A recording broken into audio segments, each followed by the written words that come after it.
Sarvashtashtabdipiyusha sarvavedeka satvala sarvasiddhantaratnadya sarvalokeka drikrapada sarva bhagavata prana Srimad Bhagavatam prabhu kalidvanturatataditya Sri Krishna parivartata Paramananda pataya prema varshaksharayate sarvata sarvasevya Sri Krishnaya namostate Madeka bandha matsangana madhugurur madhamahadana madnastaraka madhabhagya madananda namostate Asadu sadhu tataya nati nitru chataraka Hanamunchakada chanamam premna hrutkantaya spura Om namo bhagavate vasudevaya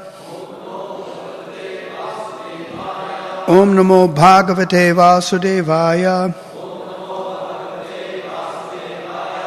Om namo bhagavate vasudevaya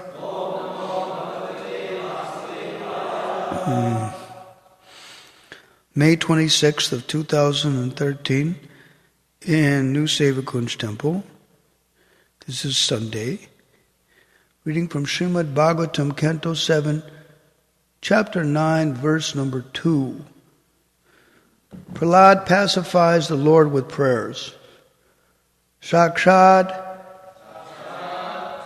Shri Prashta Devair Drishtva Tam Mahadadabhutam Adrishta Shruta Purvatvat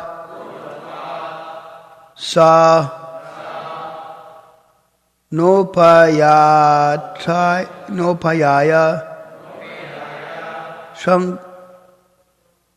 Sankita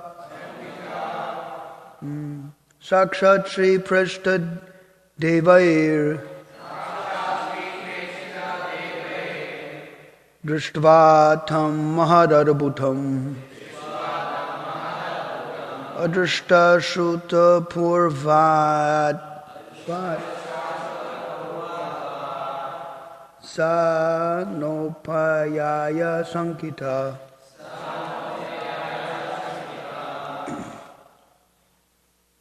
Synonyms. Sakshat, directly. Shri, the goddess of fortune. Prasita, being requested to go forward before the Lord. Devai, by all the demigods, headed by Lord Brahma and Lord Shiva. Drishtva, after seeing. Tam, him, Lord Nrsimhadev. Mahat, very big. Adabhutam, wonderful. Adrishta, never seen. Ashruta, never heard of. Purvatvat, due to being previously. Sa, the goddess of fortune, Lakshmi. Na, not. Upayaya, went before the Lord. Sankita, being very much afraid. Translation and purport by His Divine Grace Sri Srimad A.C. Bhaktivedanta Swami Prabhupada. The goddess of fortune, Lakshmi Ji, was requested to go before the Lord by all of the demigods present, who, because of the fear, could not do so, that even she had never seen such a wonderful and extraordinary form of the Lord. Thus she could not approach Him. Purport. The Lord has unlimited forms and bodily features. Advaitam, Atrutam, Anadim, Anantarupam. They are all situated in Vaikuntha. Yet Lakshmi Devi, the goddess of fortune, being inspired by Leela Shakti, could not appreciate this unprecedented form of the Lord. In this regard, Srila Madhvacharya recites the Pali verses from Brahmanda Purana. Adrishta Shruta Purvatvad Anyay Sadharanai Janaihi Narasimham Sankiteva Sri Loka Mohayano Yayo Pralade Chaiva Vatsalya Darshanaya Harerapi Gyatva Manas Tata Brahma Praladam Presayat Tada Ekatre Katsya Vatsalyam Viseshad Darshayadhari Avarasyapi Mohaya Kreme Naivapi Vatsala.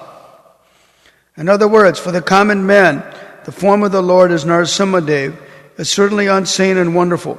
But for a devotee like Prahlad Maharaj, such a fearsome form of the Lord is not at all extraordinary. By the grace of the Lord, the devotee can very easily understand how the Lord can appear in any form he likes. Therefore, the devotee is never afraid of such a form. Because of special favor bestowed upon Prahlad Maharaja, he remained silent and unafraid. Even although all the demigods, including even Lakshmi Devi, were afraid of Lord Nrsimhadev. Narayana Parasarve Nakutaschana Bibhyati Srimad Bhagavatam, Canto 6, Chapter 17, verse 28.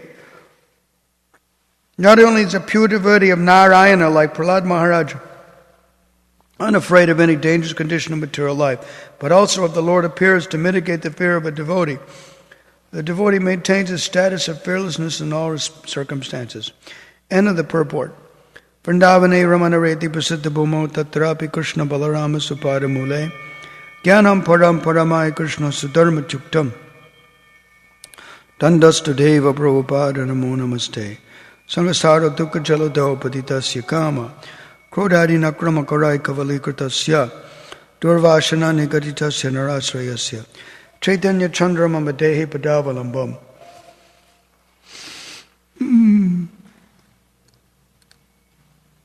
Jaladhara Shashivarno Gopaveshi Kishoro Sahajara Ganavrindai Kridamana Vajesho Natabara Chitavesho Nilapitam Bharadyo Jagata Janana Heto Ramakrishna Nato Asmi Vanchakalpatarubhyascha Kripasinabheva Chapritanam Pavanebhyo Vaishnavebhyo Namo Namah.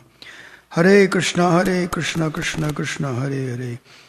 Hare Rama, Rama Rama, Hare Hare. So the form of Ugra Narasimha is described as having frightened Lakshmi Devi. She had never seen or even heard about such a form before. So she was scared to go forward. But Prahlad wasn't at all scared, and he went forward to offer prayers to the Lord. So this proves that Ugra Narasimha is only to be worshipped by sannyasis and brahmacharis because there's no Lakshmi Devi. Lakshmi Devi is not there. Goddess of Fortune is not there at all. Now another thing is that Tulsi is also not afraid. She goes wherever the Supreme Lord is and she's worshipped on the Lord. She's worshipped on the Lord and the Lord's worshipped with her products. So in Hari Bhakti Vilas chapter 7, verse 278, it is described. Yatha Lakshmi Priya 279.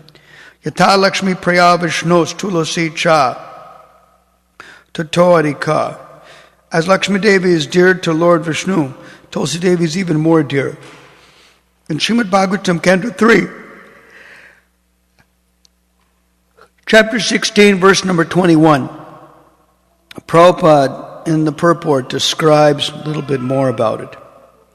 That the Lord says that it's only due to the benedictions of the Brahmanas that Lakshmi Devi stays with him.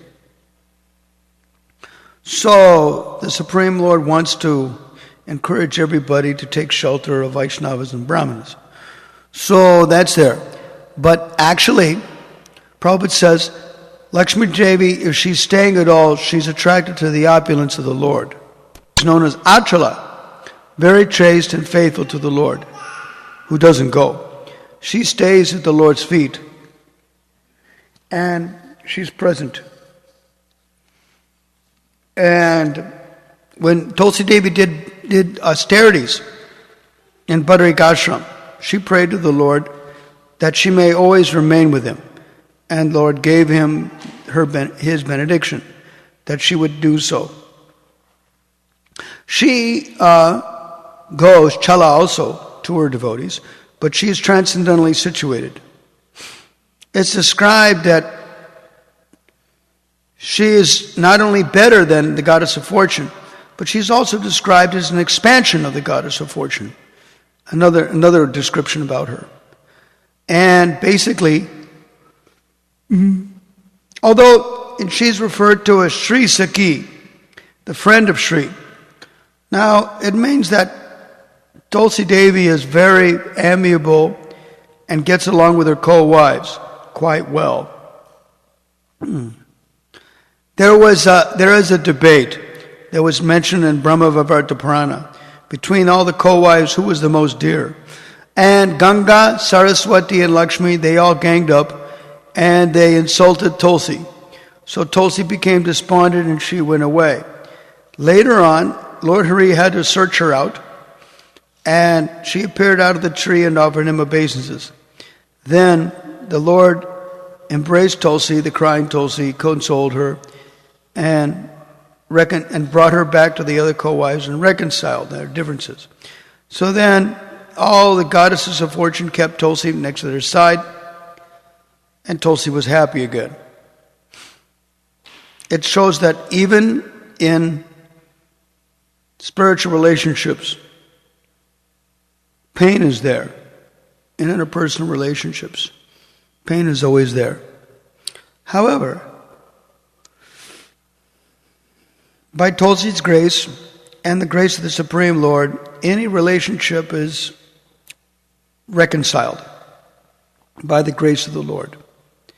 If there's any reconciliation at all, Krishna will give the brains how that will come about.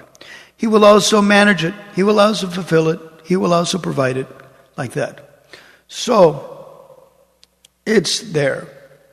Also, there's whole other stuff, like in Valmiki Ramayana, about the pain of the Supreme Lord in relation to Sita Devi, that even if you're the Supreme Personality of Godhead and you're married to the Goddess of Fortune, Sita Devi herself, still there's going to be trouble in the relationship, But the Supreme Lord accepts that, to accept the service of His devotees. Now everybody always asks the question then, how come Ramachandra vanished Sita Devi to the forest? Like this. So, in Hari Bhakti Vilasa it was quoted that once Sita Devi in madness fasted and did jagaran on a Dasami day, mixed with Ekadasi. And because of that, she was exiled. She was forced to be separated from her Lord. Not bad. And also, the question is there that how come Gandhari and Dhritarashtra had to, were forced to suffer the separation of their children. So Gandhari had got a benediction from Vyasadeva that she would be the illuminated one in the Kaurava dynasty by producing 11 children, 100 children. She did so.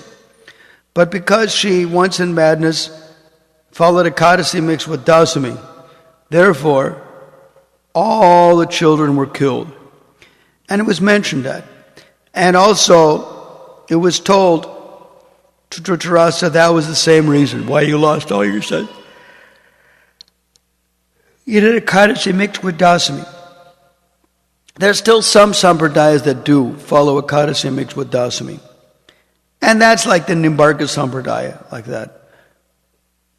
But our acharyas, and Gopal Bhattapad and Sanatan Pad and Hari Bhakti Vilas, they give many quotes, not just one, many quotes, that Ekadasi mixed with Dasami should always be given up. And Ekadasi mixed with Dwadasi is especially nice. It's called a Mahadwadasi. Happens 8 times of the year. Ekadasi falls like roughly 26 times, and 8 of that is a Mahadwadasi. If Ekadasi happens on a Dwadasi mixed with a Dwadasi Tithi, we don't collect Tulsi on that day. And we don't bathe the Lord. You're not supposed to bathe the Lord on Dwadasi Tithi. You can worship Him, you can perform arti, you can offer Him bhoga, you just can't bathe Him. What do? You just wipe Him with a wet cloth and dress Him up. It's not such a big deal, in that sense. So basically, this is very interesting because this describes how Lakshmi Devi was afraid of Nrsimha Devi, yet Prahlad Maharaj is never afraid. So Prahlad Maharaj is worshipped with Nrsimha Devi in the Ugra Nrsimha, the very angry form of the Lord. And it's described that Lakshmi Devi never saw or not even heard from others about this form. So she was probably pretty bewildered by it, by the whole thing about it. Even though she was requested by Brahma and Shiva and the other demigods to go forward to pacify the Lord. So it's pretty interesting. Now, Prabhupada basically estimates the Sanskrit that Madhvacharya is given. Adrishtashruta purvatvad. Not seen and not heard either. Anyai, by others. Sadharanaya janaihi, those who do sadhana. Narasimham shankiteva shrir. The goddess of fortune was afraid of Nrsingadev. Loko moha yano yayo. She along with other people were bewildered by that. Parade chaiva vatsalya, but due to affection, due to paternal affection to Prahlad Maharaja, Darshanaya Hare Rapi, who saw Lord Hari, Gyatva manas tata Brahma, and understood the mind of Lord Brahma, Praradam Preshaya Tada. At that time, Prahlad Maharaj went forward. Ekatre Kasya Vatsalyam, because of that one principle of paternal affection. Vishesha Darshanad Hari. And he received that special darshan of Lord Hari. Avarasyapi Mohaya. He was not bewildered by that. Kramane Vapi Vatsalya. Because of the affection of Nrsingadev for Prahlad Maharaj. That's what it is, basically, that it is. But not only, Prabhupada says that not only a pure devotee of Narayana like Prahlad Maharaj is not bewildered of conditional life, but if the Lord appears to mitigate the fear of a devotee, devotee remains fearlessness in all respects. It is the nature of the Supreme Personality of Godhead to award fearlessness to his devotees. As it's described by Ramachandra, Sakradeva Prapano Yas Tavasmiti Chayachate Abhayam Sarvata Tasmai Dadame Tadarvatam Mama. He told Sugriva, quoted in Srimad Chaitanya Charitamrita, Madhya Lila chapter 22, verse 34, which is quoted in itself from Valmiki Ramayana Yudhakanda chapter 17, verse 33, that it says, Sakradeva Prapano Yas, if somebody surrenders once unto me, Tavasmiti Chayachate, and says that I belong to you, Abhayat Sarvata Tasmai, then I'll give him fearlessness at all times, courage and fearlessness at all times. Dadami, I'll give that. Etarvatam Mama, that's my vow. So, Sugriva thought when Valmiki came, when the brother of Ravana came, that it was a setup, that actually he was a spy from the other camp, trying to see the strength of Ramachandra. But Ramachandra said, look, even if Ravana comes and bows his head and apologizes, I'm ready to give him protection too. What to speak of Vibhishana? So Sugriva goes, okay. And it was basically history. Like that. The Supreme Personality of Godhead always gives his devotees fearlessness and courage. He's the source of all fearlessness and courage for the devotee. Because of that, devotees can do anything and go anywhere. And if they avoid doing something, it's because Hari tells them in their heart not what to do and what not to do. Like that. Otherwise, a Vaishnava, a Vaishnavi, who is protected and directed by the Supreme Personality of Godhead, can wander fearlessly through this world. What is the fear then principle? Fear principle is basically enamoring by the bodily conception of life, as described in Srimad Bhagavatam, Canto 11, Chapter 2, verse number 27. Bhayadvitiya, the duality of fear, abhiniveshita syat, that is manifested here, ishame petasya, is caused by forgetting the Supreme, viparya yashmati, which causes an opposite mentality. That's basically there. Then it says in the next verse, chapter 28, although the dualities of the material world ultimately don't exist, they appear to exist through our faulty intellectual perception. The perception of a world separate from Krishna can be compared to that which is dreaming and desiring. At nighttime or daytime, when we dream about something that is not true, we create a situation that exists only in the mind. It's the business of the mind to accept and reject on the basis of sense gratification.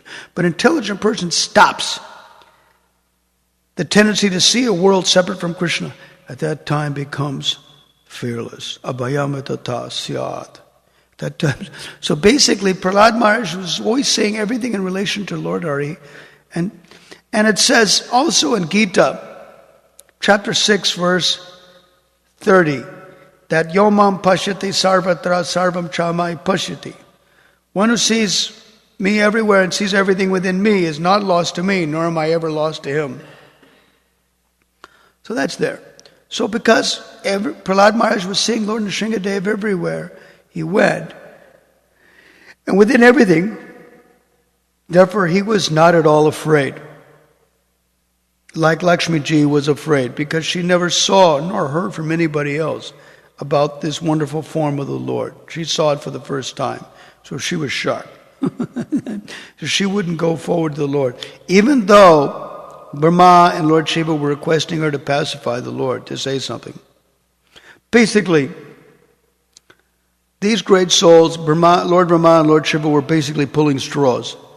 Well, something is better than nothing. We're asked Prahlad Maharaj to go forward, and we've asked Lakshmi Devi to go forward. One of the two should go forward, no?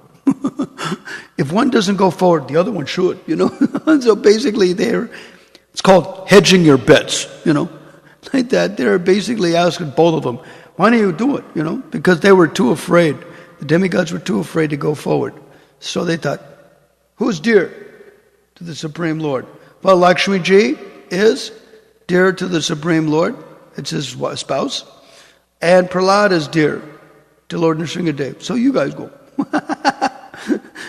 You guys go and you pacify him. And after he's pacified, then we'll come next, Like that. So that was basically their plan. It's quite interesting, actually. But Tulsi Devi is never afraid of Krishna and any of his manifestation. In fact, there's no pastime that Krishna does in Vrindavan that Vrinda Devi does not have her finger involved. She's involved everywhere. And not only that, but she is very, very diplomatic. She likes Krishna, she likes Radharani, she's not going to take sides in any debate or any argument or anything like that. And she's not plussed by anything, No one can step on her, nobody can bother her. She's extremely cool-headed and very diplomatic. And I really like that she's very cool-headed and very diplomatic. Nothing surprises her or shocks her in the least. And that was really quite surprising to me about it.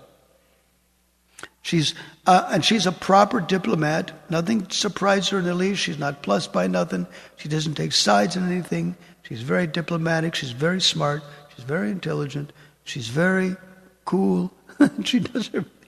And it's very interesting. There's a funny pastime that the translator of Dankeli Komedi for the BBT named Nityananda Das told me about it. He sent me a very funny snippet that all the gopis were on Vrinda Devi's case. So they asked her, now, what's your opinion about tax collectors? So she says, well, any girl from a good family should have nothing to do with tax collectors. and then the girls got, all right, we've got to give something to this tax collector now. So Vrinda Devi claims to be part of our camp, but she's squarely in Krishna's camp. So let's give her as the donation. Now, Krishna's a very smart fellow.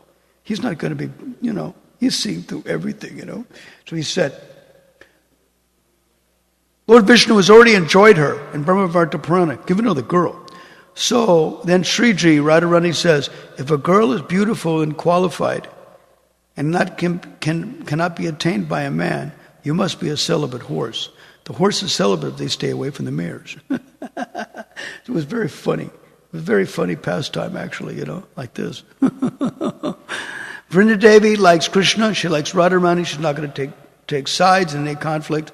And that really disappoints Radharani's friends.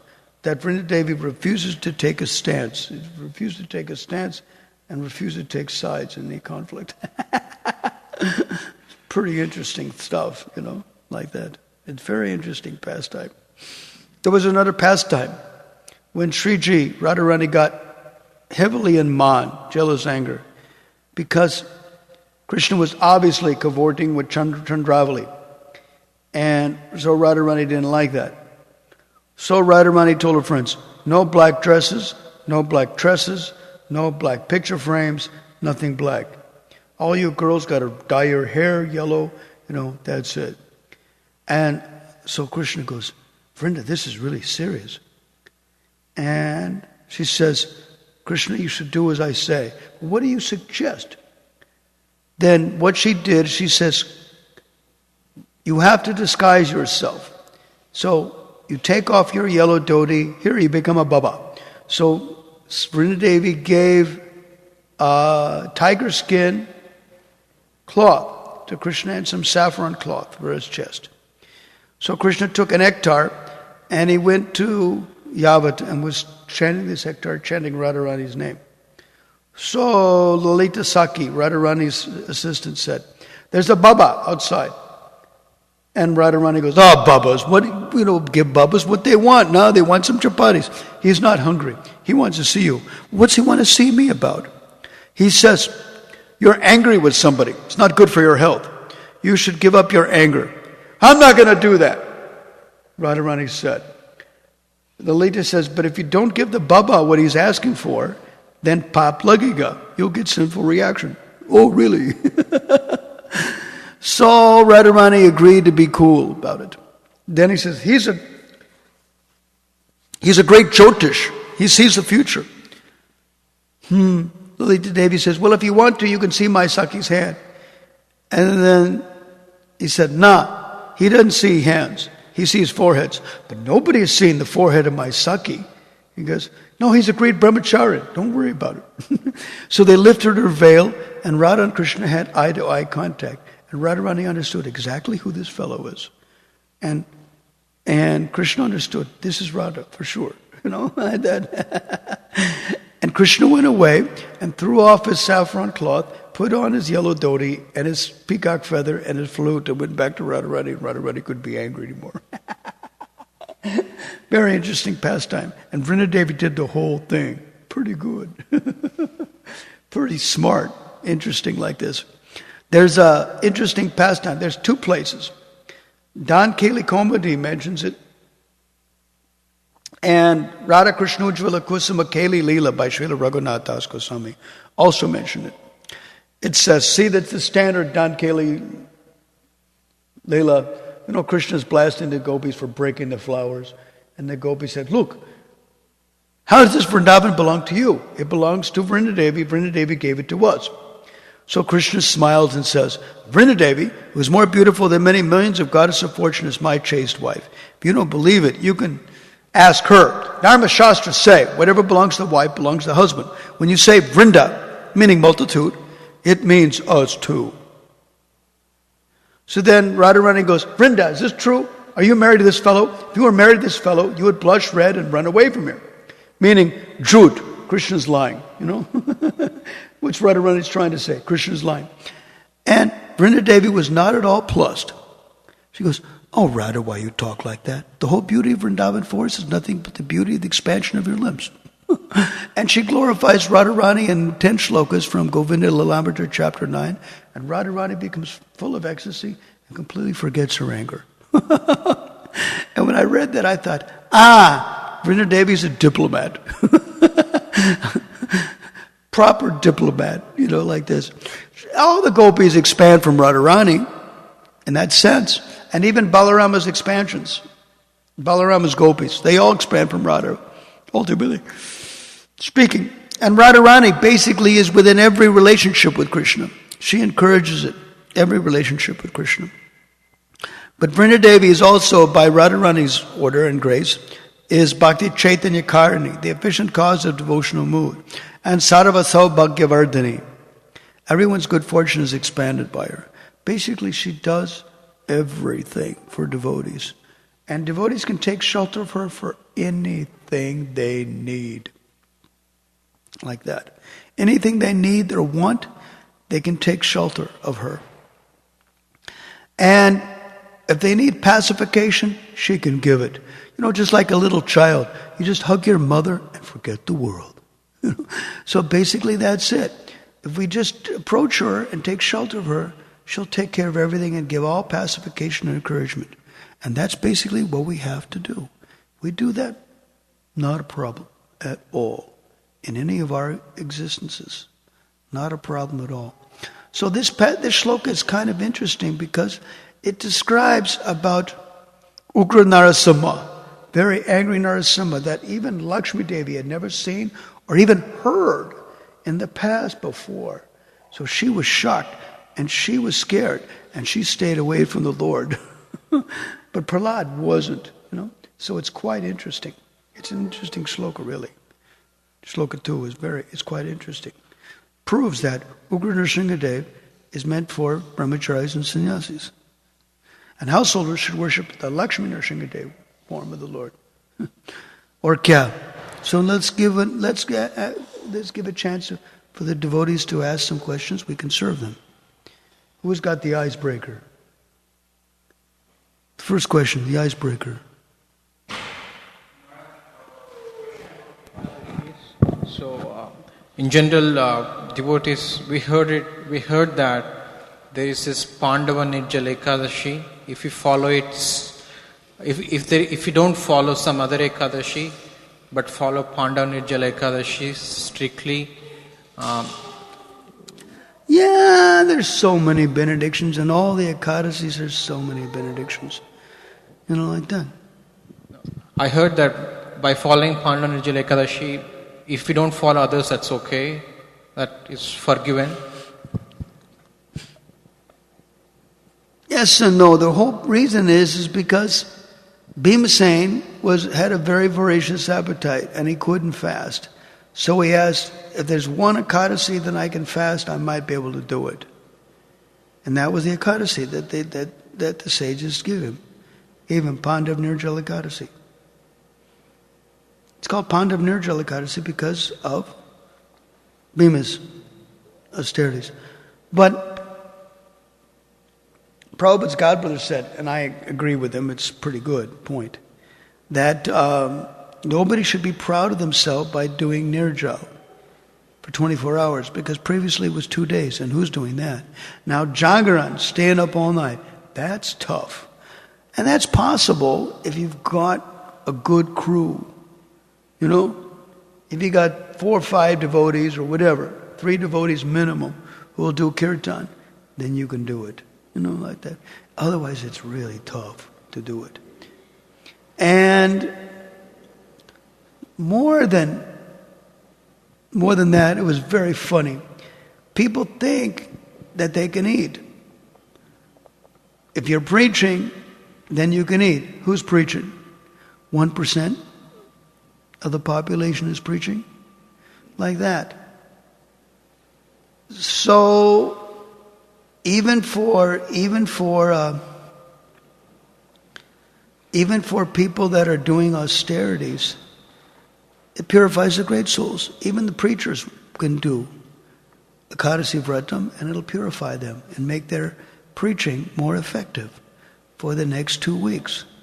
Or service or life or anything. there are different benedictions for different Ekadasis. And everybody gets a benediction from it, by doing it, So it's like that. There's so many things. In every Ekadasi, there's basically a reason and a benediction. And there's the main reason is Krishna Pranatva. It'll please Krishna. And the secondary reason is always the Tatastha Lakshana. You get this too. And, it's some people decry it, it's a little bit karmakandic or something. Vaishnavas say, yeah, we'll take that too now.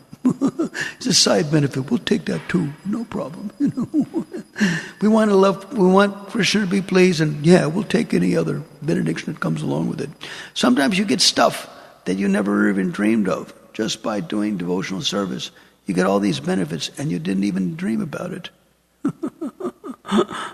It's interesting things,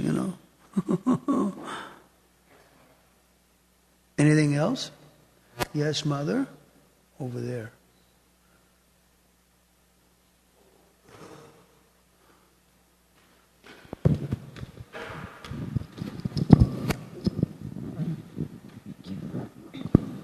Maharaj, you mentioned that we don't bathe the Lord on Dwadasi. I was wondering, why is it that we don't? It says, Nachendat tulasi vipra vaishnavam dvarasham kvachit. In the forbidden times to collect tulsi. It's like chapter 7, verses 357 onwards, and Hari Bhakti Vilas there. The forbidden times to collect tulsi. Srila Sanatan Pad and Gopal Bhatta Pad quote that verse. That Nachendat tulasi vipra. You should not collect, O scholar, Vaishnavam dvarasham kvachit. Vaishnava should not collect on Dwadasi Tithi. Then another shloka they quote, which is basically has to do with Tulsi and Amla, both. It says, if you don't want to decrease your duration of life, don't collect Tulsi on Dwadasi or Amla leaves on Bhanuvaram, Sunday, in the month of Kartik. If they do that, they'll go to a really hellish lower region.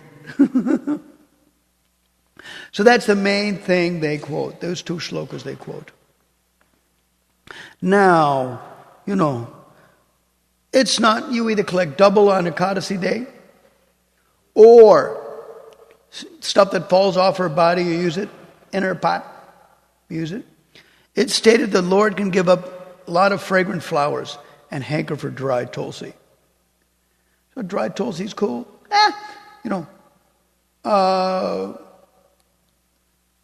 Twigs that are from her body, like that. You can use those twigs like that. Twigs from her body.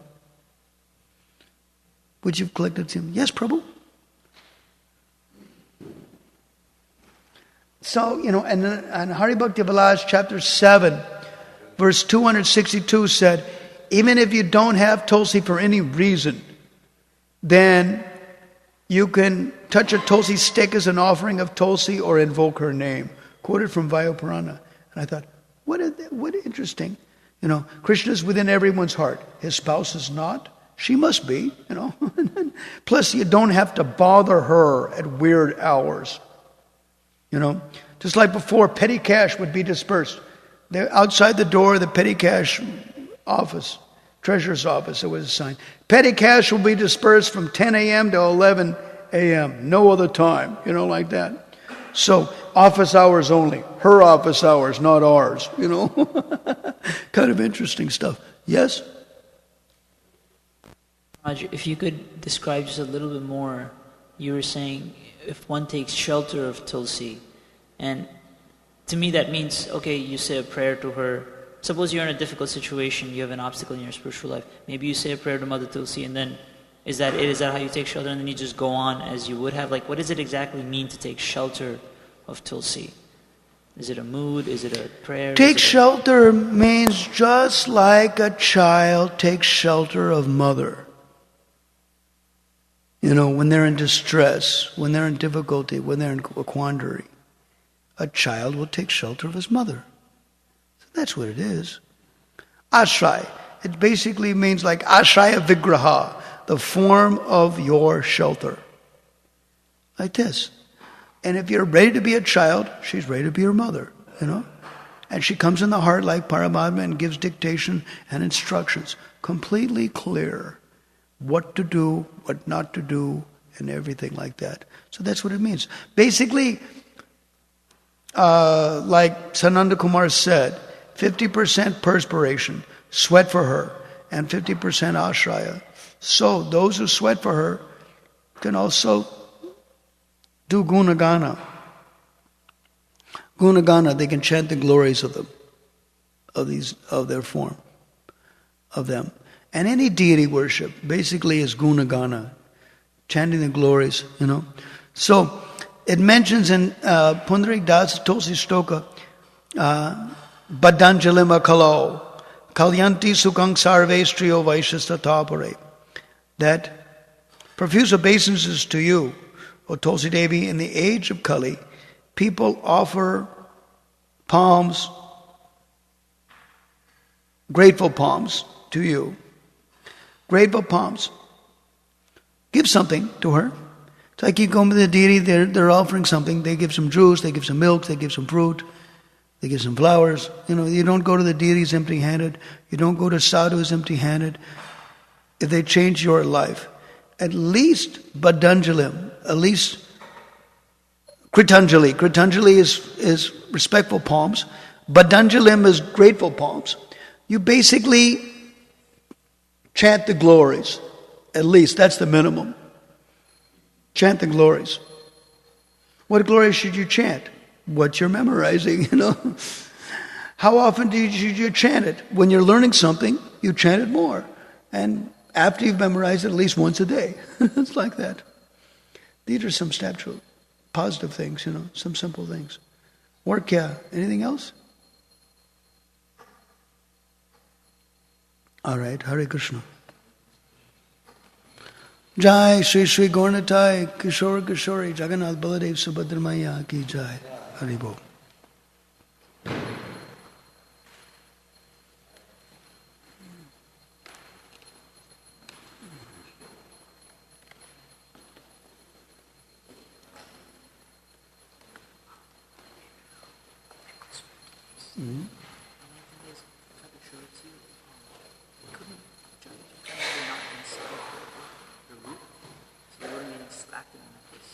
I'll show it to you real quick if that's okay.